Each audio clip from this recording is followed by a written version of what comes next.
Hello दोस्तों, आप लोग का एग्ज़ाम है लीनियर अलजेब्रा का BET 141। हम अभी इस टाइम पे इसी के बारे में पढ़ेंगे। बाकी इसके बाद जो जो सब्जेक्ट का एग्ज़ाम है उसमें गैप है, मैं उसके अकॉर्डिंग वीडियो डालता रहूँगा इस टॉपिक पे। आज एक कमेंट आया है कि सर बेसिस एंड डायमेंशन के बारे में पढ़ा दी। ठीक है, बेसिस एंड डायमेंशन के बारे में हम पढ़ने जा रहे हैं। तो हमारा हेडिंग क्या है?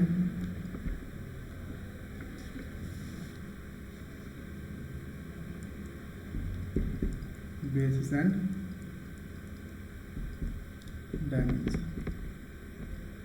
इसमें लगेगा time basis and dimension complete करने में। ठीक है, मैं ट्राई करूँगा कंप्लीट करूँ और साथ में इससे रिलेटेड पीवाई के क्वेश्चन भी मैं करवा दूँ।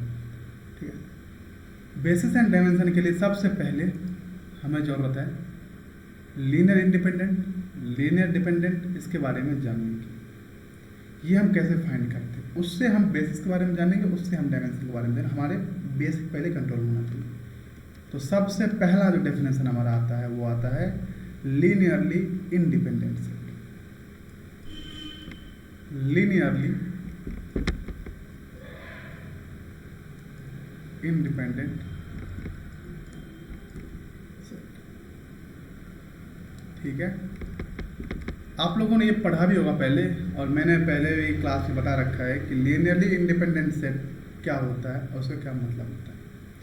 लीनियरली इंडिपेंडेंट सेट वो होता है कि जब हम कोई वेक्टर स्पेस लेते हैं, कोई एक सबसेट लेते हैं किसी वेक्टर स्पेस का, तो वो लीनियर इंडिपेंडेंट सब तब होता है जब उस सब के जो सम होता है स्केलर मल्टीप्लिकेशन साथ, जो सम इक्वल टू 0 होता है, वो इम्प्लाइज करता हूँ कि सारे के सारे स्केलर्स जो है वो 0 हो।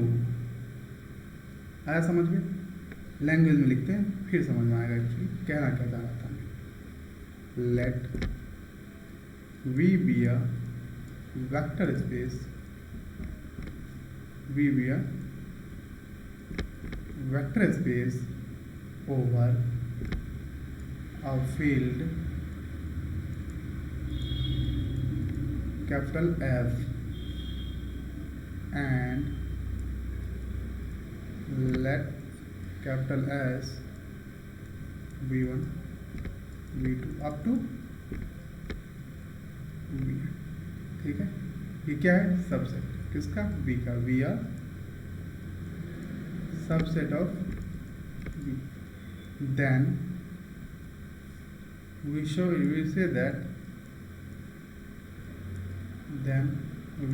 say that S is linearly independent set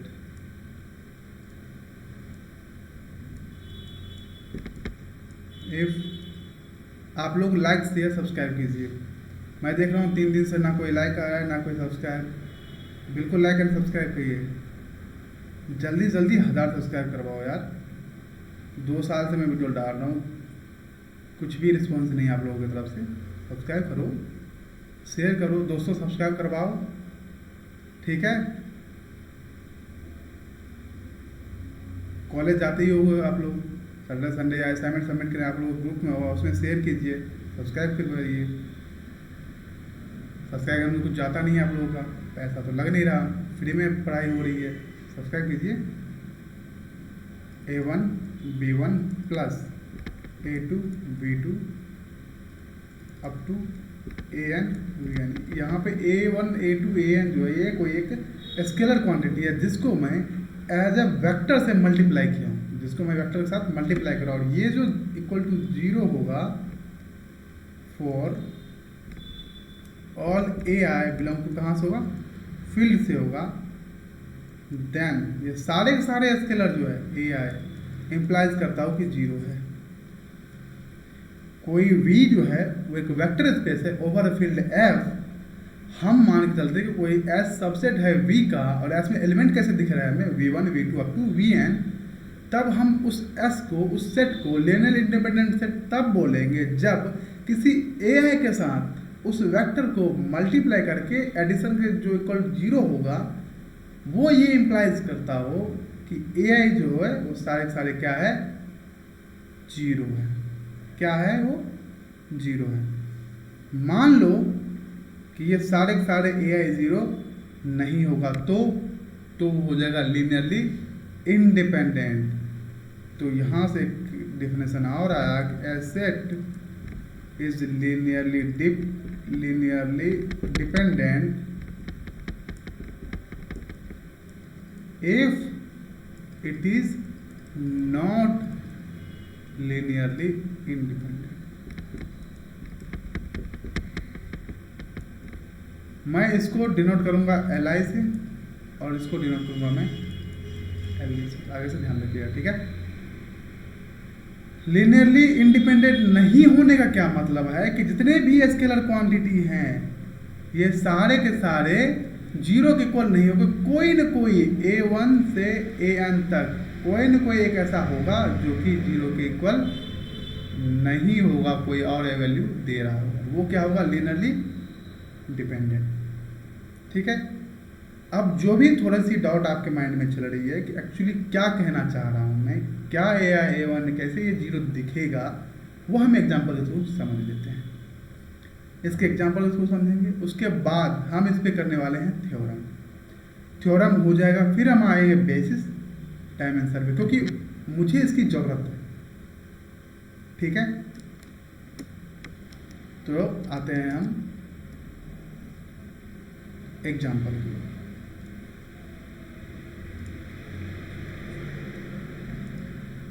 ठीक है,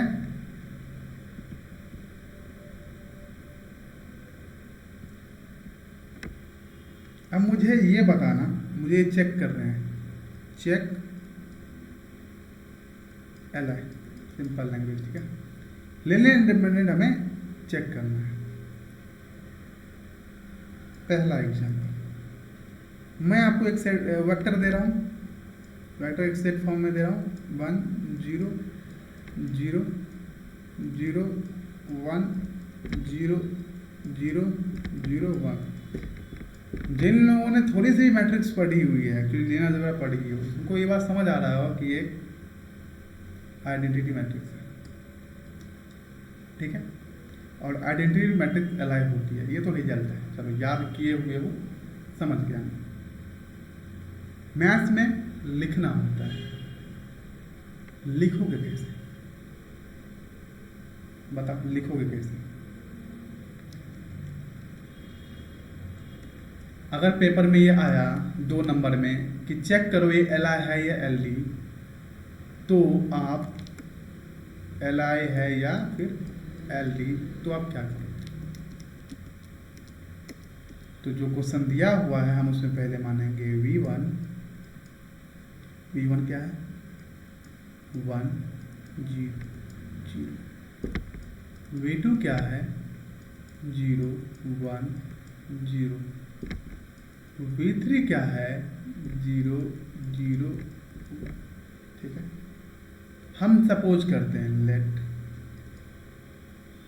A1 A2 A3 B are, ठीक है। अब इस सारे स्केलर को इस सारे V1 के साथ मल्टीप्लाई करके एडिशन इक्वल टू 0 लिखने पे ये सारे A1 A2 A3 ये सब का सब वैल्यू क्या आना चाहिए? 0। तो हमें ये करते हैं हम कि चलो A1 into 1 0 0 plus A2 into 0 1 0 plus A3 into 0 0 1 is equal to, चलो बताओ क्या होगा। अगर किसी को इसमें दिक्कत हो रही है तो चलो इसको मैट्रिक्स के फॉर्म में लिख देते हैं। किसके फॉर्म में? मैट्रिक्स फॉर्म में, मतलब ऐसे क्या कहते हैं, कॉलम के फॉर्म में, ठीक है, ताकि आप लोगों को आसानी हो कि फिल कर क्या रहा हूँ। नहीं तो कितने लोग यही कन्फ्यूजन हो जाएगी कि मल्टीप्लाई कैसे करें। चलिए ये मैंने कल बताया था, तो वो वीडियो जरूर देख लीजिएगा। तो ये क्या होगा? A1 0 0, ठीक है। अब तो ठीक है, A2 0 plus 0 0 A 3 is equal to 0। तो ये क्या हुआ, अब a1 0 0 तुम एडिशन करो, a1 plus 0 plus 0 0 plus a2 plus 0 0 plus 0 plus a3 is equal to 0। तो क्या हुआ, a1 a2 a3 is equal to 0 0 0। ये क्या इम्प्लाइज किया, a1 equal to 0 a2 equal to 0 a3 equal to 0। चलो बाय डेफिनेशन क्या कह रहा है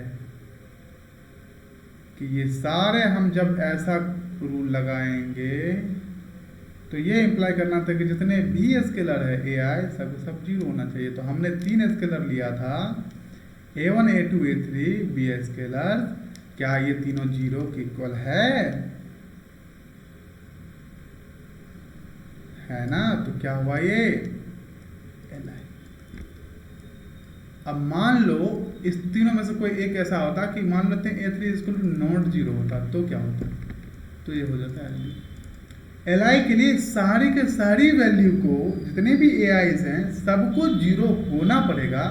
लेकिन ld के लिए अगर कोई भी ai single there exist ai is not equal to 0, then you can say that क्या factor is LD, linearly dependent. ठीक है, चलो ये क्वेश्चन तो मैंने कर दिया।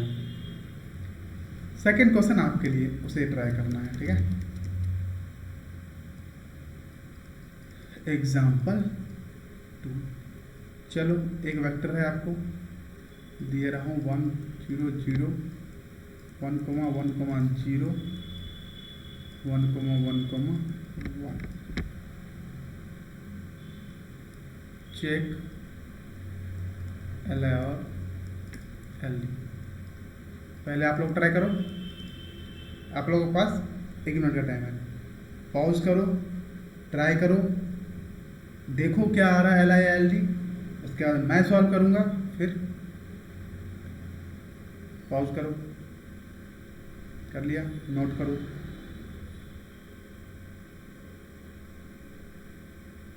आई होप पॉज करके नोट करके आप लोगों ने ट्राई किया। अब मेरी बारी, अब मैं करता हूँ इसको सॉल्व। ठीक है, इसको सॉल्व करने के लिए सबसे पहले मैं इसको जैसे पीछे कॉलम की तरह लिखा था, मैं इसको भी कॉलम को वेक्टर की तरह लिख लेता हूँ। लेकिन उससे पहले मान लेते हैं स्केलर कितने हैं, 3 है वेक्टर, 3 स्केलर मान लेते हैं। Let a1 a2 a3 be scalar. ठीक है, so a1 into 1 0 0 plus a2 equal to 1 1 0 plus a3 equal to 1 1 is equal to 0। ठीक है, यहाँ तक आप डायरेक्ट भी लिख सकते हो, कोई दिक्कत नहीं है, लेकिन मैं कॉलम वगैरह लिख करके कर देता हूँ ताकि आप लोगों को आसानी हो। ठीक है, 1 1 0 1 1 1 इज इक्वल टू 0। तो ये क्या हुआ, a1 0 0 a2 0 a3 is equal to 0। ठीक है, यहाँ तक। अब इस सब को एडिशन करना है हमें। ऐड करने पर क्या है, a1 plus a2 plus a3 a2 plus a3, यहाँ पे क्या है a3, ये क्या हुआ 0 0 0। ये क्या इम्प्लाइज कर रहे हैं, बताओ ये क्या इम्प्लाइज कर रहे हैं। आप पढ़े होंगे कॉन्सेप्ट कि a1 plus a2 plus a3 is equal to 0, a2 plus a3 is equal to 0 और a3 इज इक्वल टू 0। ये ट्रायंगुलर फॉर्म की तरह नहीं दिख रहा, ट्रायंगुलर सिस्टम की तरह दिख रहा है। a3 की वैल्यू क्या है हमारे पास 0, इसको पुट करो यहाँ पे, तो A2 प्लस 0 इजकल टू 0, तो क्या आया A2 इजकल टू 0। अब इस दोनों को पुट करो, इस दोनों की जगह पर क्या हुआ, A1 plus A2 plus A3 equal to 0, तो A1 plus 0 plus 0 equal to 0, A1 equal to 0। तो क्या हमारे पास A1 equal to 0, A2 equal to 0, A3 equal to 0।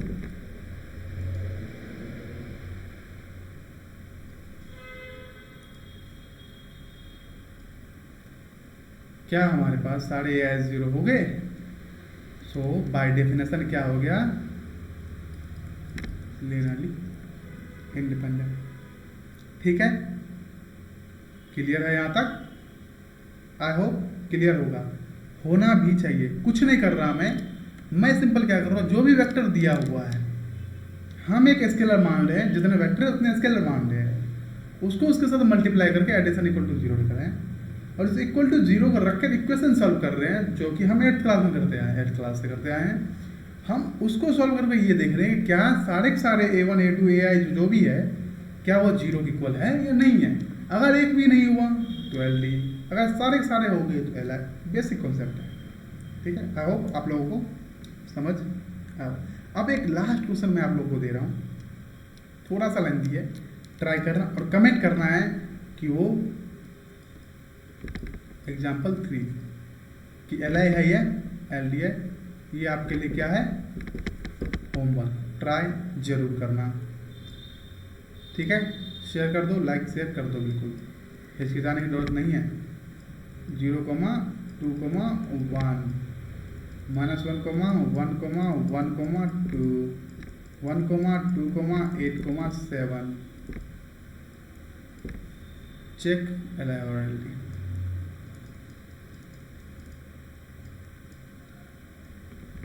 बताना कमेंट में कि LI है या LD है, ठीक है। आई होप आप लोगों को LI LD के कॉन्सेप्ट समझ आए होंगे, ठीक है।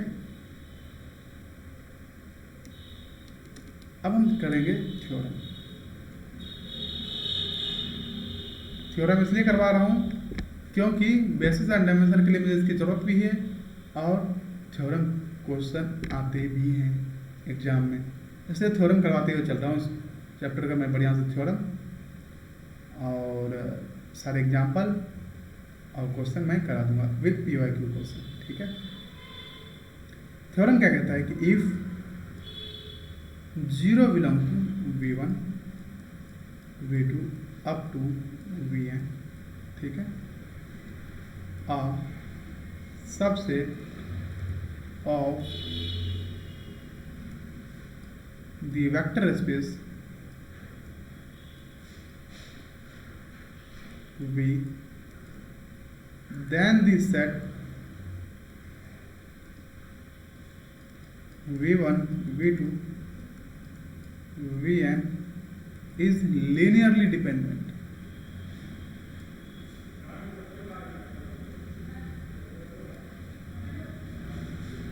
क्या कह रहा है कि कोई भी यदि 0 इस वेक्टर में हो तब जो सेट हमारे पास है ये लीनियरली डिपेंडेंट होगा, इंडिपेंडेंट नहीं कह रहा, लीनियरली डिपेंडेंट होगा। समझ पा रहे हो कि क्या कहना चाह रहे हैं, मतलब विजुअलाइजेशन हो रही है क्या। हम प्रूफ की बात तो प्रूफ तो करेंगे इसको, लेकिन एक्चुअली विजुअलाइजेशन हो रही है क्या कि ये क्या कहना क्या चाह रहा है। देखो मैं दिखाता हूँ, एक्चुअली ट्राई करता हूँ दिखाने की कि वो क्या है। मान लो V1 जो है वो है 1 0 0 इज नॉट इक्वल टू 0, नहीं है ना। V2 1 1 1 is not equal to 0 0 0, लेकिन कह रहा है कि एक 0 तो होगा, सर ने कोई ऐसा मान लेते हैं। V3 इक्वल टू क्या है 0 0 ठीक है, मान लिया। चलो अब स्केलर्स मान लो, A1 मल्टीप्लिकेशन में V1 आएगा तो V1 क्या है 1 0 0 प्लस A2 मल्टीप्लिकेशन क्या आएगा V2 तो 1 1 1 प्लस A3 मल्टीप्लिकेशन क्या आएगा 0 0 0 इज इक्वल टू 0। अगर इसको इस इक्वेशन को मैं सॉल्व करूं तो A1 को 0 होना पड़ेगा ताकि इस पूरे को होल को ये क्या कर दे 0। इसको भी 0 होना पड़ेगा ताकि इस सब को क्या कर दे ये 0 0 प्लस 0 प्लस ये तो 0 है खुद में साल के सब 0 है ना। तो 0 के साथ किसी को भी मल्टीप्लाई करो, ये भले 0 लूँ या 1 लूँ या 2 लूँ या इनफाइनाइट कोई भी वैल्यू लूँ, वो क्या होगा 0, क्योंकि 0 के साथ मल्टीप्लाई होगा। तो इससे हमें क्या समझ आया कि A3 के पास एक ऐसा ऑप्शन है जो कि 0 के अलावा हम नॉन 0 वैल्यू ले सकते हैं, करेक्ट। तब भी ये क्या रहेगा 0। ये इक्वेशन फिर सेटिस्फाई हो रहा है। तो A3 के पास ऐसा ऑप्शन है जो कि नॉन 0 एलिमेंट ले सकता है, नॉन 0 वैल्यू कंटेन कर सकता है। जैसे ही ये नॉन 0 वैल्यू लेगा तो लिनियरली डिपेंडेंट का क्या डेफिनेशन था कि जो लिनियरली इंडिपेंडेंट ना हो, और लिनियरली इंडिपेंडेंट क्या कहता है कि सारे के सारे AI जो हैं वो 0 होना चाहिए। लेकिन यहाँ पे जो A3 है वो नॉन 0 है। अगर कोई एक भी AI जो है जो 0 के इक्वल ना हो वो लिनियरली क्या हो जाता है डिपेंडेंट। तो एक्चुअली ये दिख गया क्या है, बस ऐसे ही प्रूफ करना है हमें। आपको दिख गया ये क्या है, अब ऐसे ही हम इसको क्या करेंगे प्रूफ करेंगे, ठीक है। तो मैथ में कोई चीज़ रटना नहीं होता, हर चीज़ समझ आता हूँ, अगर सही तो समझो तो हर एक चीज़ समझ आएगी, ठीक है। तो हम इसको प्रूफ करेंगे। जो अभी मैंने बोला है ना उसको जनरलाइज वर्जन में लिखूंगा, सिंपल वही प्रूफ है, ठीक है। सपोज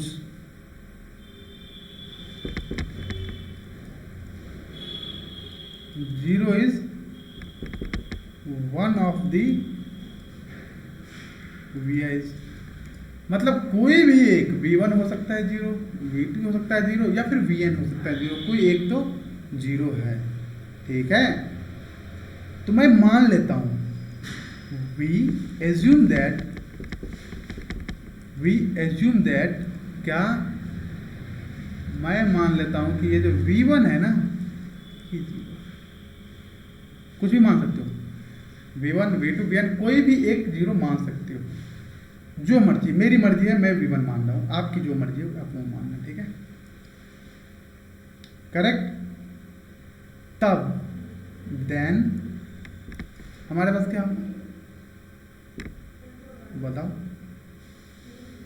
जितने भी स्केलर है वो कैसे होगा A1 V1 plus A2 V2 up to AN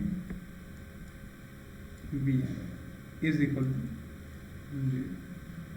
हम इन सबको लीनियर कॉम्बिनेशन में लिखें, मतलब ये जो लिखना होता है ना इसको कहते हैं लीनियर कॉम्बिनेशन में लिखना। क्या कहते हैं इसको, लीनियर कॉम्बिनेशन में लिखना, ठीक है। अब सारे के सारे AI को मैं 0 दे सकता हूँ, लेकिन V1 को मैंने मान लिया 0, तो A1 into 0 plus A2 V2 plus AN VN is equal to 0। अब सारे V2 VN जो है ये सारे के सारे नॉन 0 हैं, क्योंकि हम मान के चलेंगे सिर्फ V1 0 है, अदरवाइज कोई भी 0 नहीं है। तो A2 को क्या होना होगा, so A1 is equal to not 0, otherwise all AIs is equal to 0 for all I is equal to 2 3 n, ठीक है। A1 को नॉन 0 होना पड़ेगा, क्योंकि A1 मान लो 0 हो गया फिर भी 0 हो गया, A1 1 ले लो फिर भी 0 हो गया, मतलब चॉइस तो है ना हमारे पास, हम 0 लें या 10 लें या 20 लें या 50 लें, कुछ भी ले, वो तो मेरे पास चॉइस है। तो A1 के पास चॉइस है कि नॉन 0 हो, बाकी के पास चॉइस नहीं है, उसको 0 होना पड़ेगा, क्योंकि ये सारे क्या हैं नॉन 0 है। Linear combination is equal to 0 है।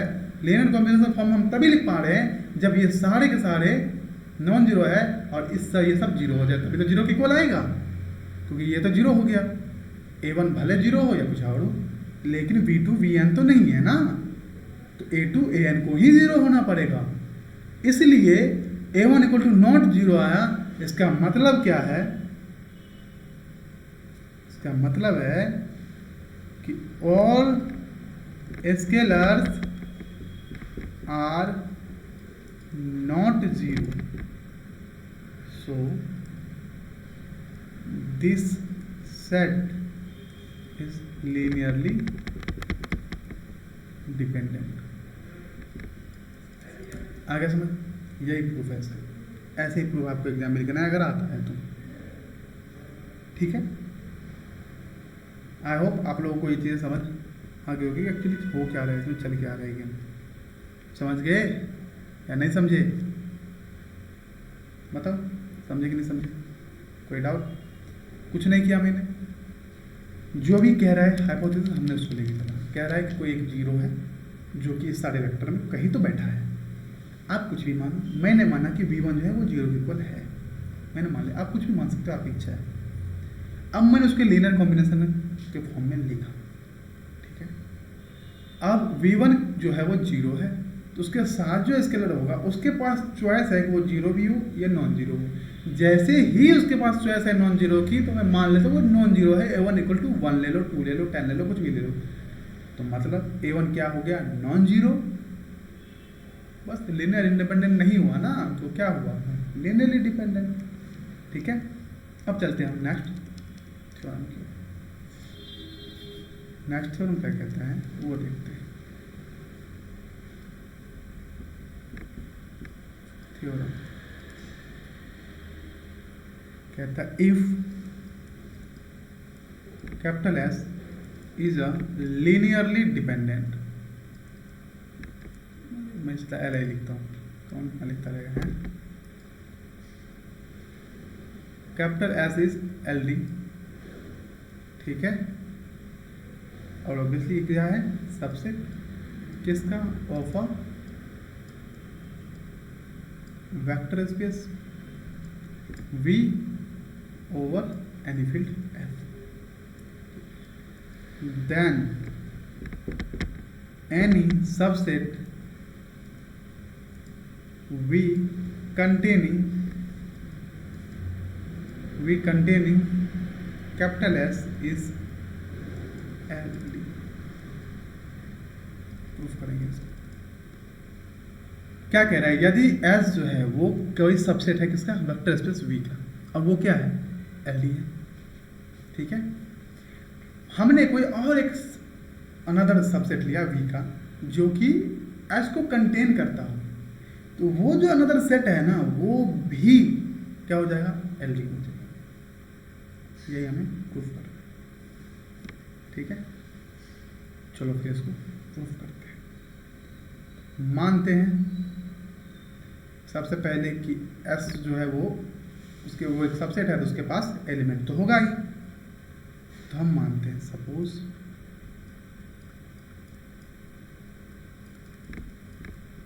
U1 U2 UK, इसके पास एक ये है N। क्या कह रहा है कि एनी सबसेट V, कोई सबसेट है, मान लेते वो T है, सबसेट है किसका? V का, कंटेनिंग S, तो कंटेन कर रहा होगा S को, ठीक है। कर गया, हमने मान लिया। अब हमें क्या दिखाना है? क्या दिखाना है कि ये T जो है वो क्या है? Linearly dependent. So to show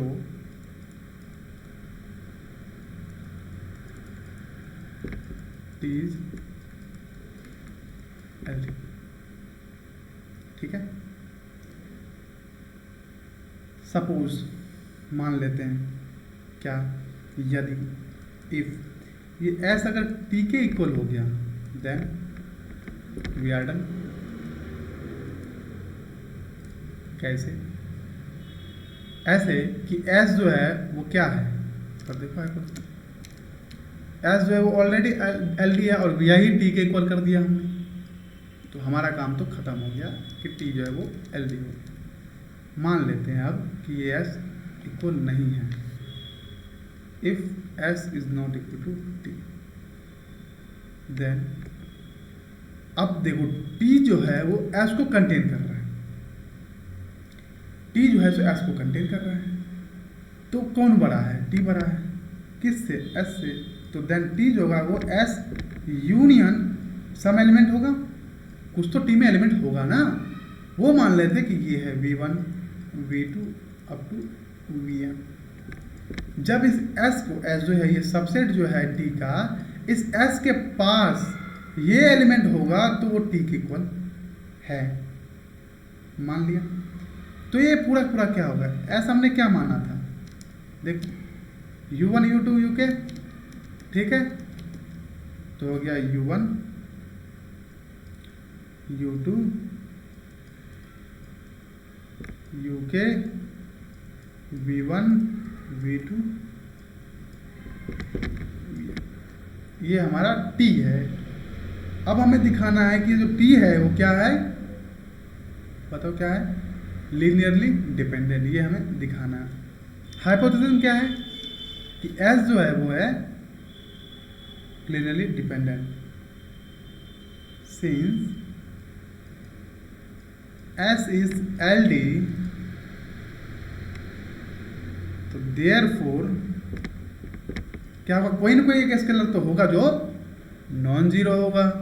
therefore for any, for some scalar, एक भी हो सकता है, एक से ज़्यादा भी हो सकता है, इसलिए सम लगा रहे हैं, ठीक है। For some scalar AIs are not zero, we have summation I is equal to 1 to k a I u I is equal to 0।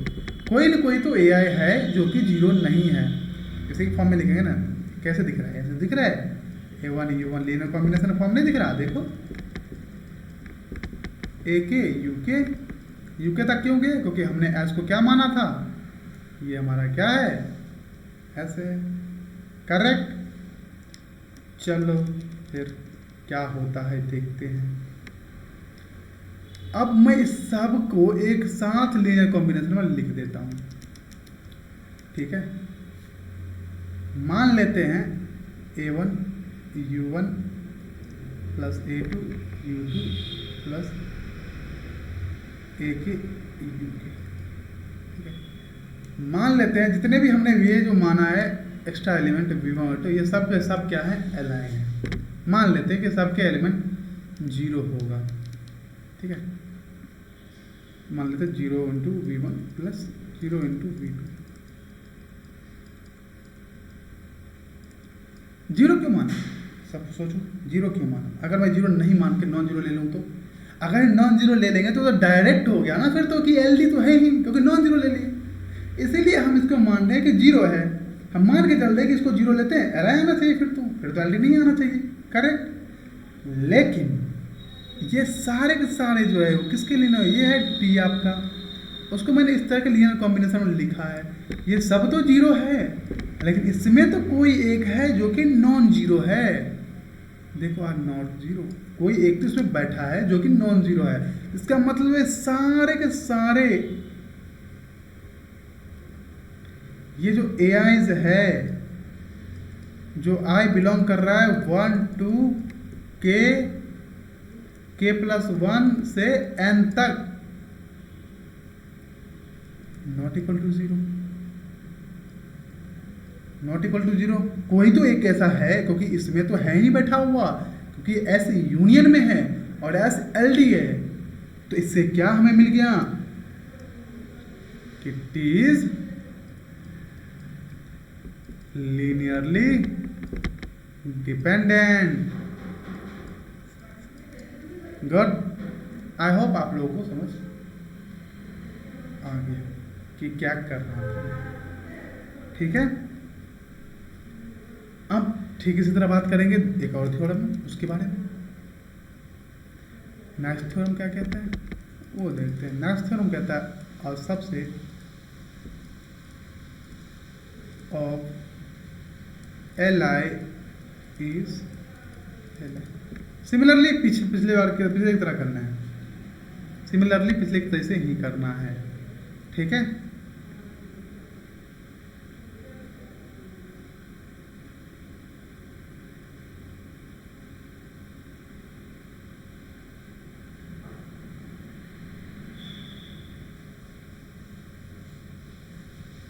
कैसे करोगे पिछले जैसे, या तो आप पिछले जैसे ही ले लो एस टी यूनियन ले लो, ठीक है।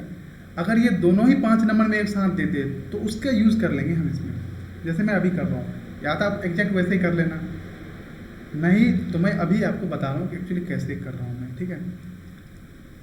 सपोज टी कोई सबसेट है वी का और वो क्या है Li है, एंड एस कोई सबसेट है टी का।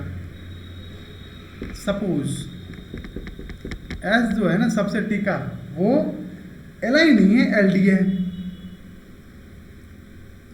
S is not Li, so S is Ld, ठीक है। अगर एस Ld है तो इसके अकॉर्डिंग क्या है देखो, एस अगर Ld है और कोई एनी सबसेट हम टी लिए तो टी को भी Ld होना पड़ेगा, यही हमने प्रूफ किया है। So by previous theorem we get T is Ld। Since S subset T, S जो है वो सबसेट है टी का, ये आपस में क्या हो गया कॉन्ट्राडिक्शन, ये क्या है कॉन्ट्राडिक्शन, तो एस क्या होगा Li होगा। क्यों होगा,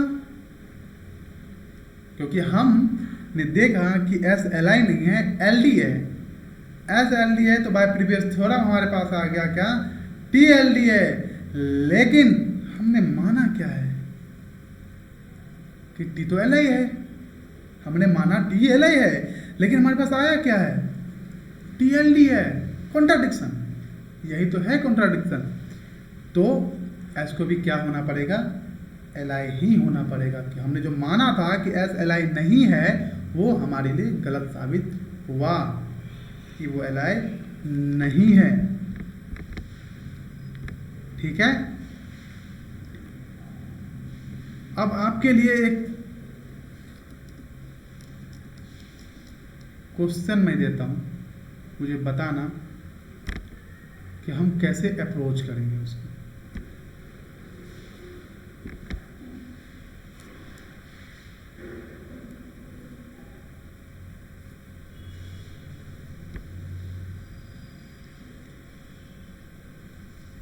क्वेश्चन मान लो ये है आपके पास एग्जाम्पल, मतलब एग्जाम्पल नहीं होमवर्क, ठीक है। ये होमवर्क कुछ ऐसा है, कोई वेक्टर दे रहा हूँ मैं 1 2 3 4 2 0 2 0 3 0 3 3 2 2 चेक Li Ld। 2 होमवर्क है, दोनों होमवर्क आपको करना है, तो आपको क्या करना है अभी लाइक शेयर सब्सक्राइब करना है, लाइक भी करना है, शेयर भी करना है और सब्सक्राइब करना है। मिलते हैं नेक्स्ट वीडियो में, तब तक के लिए धन्यवाद, बाय बाय।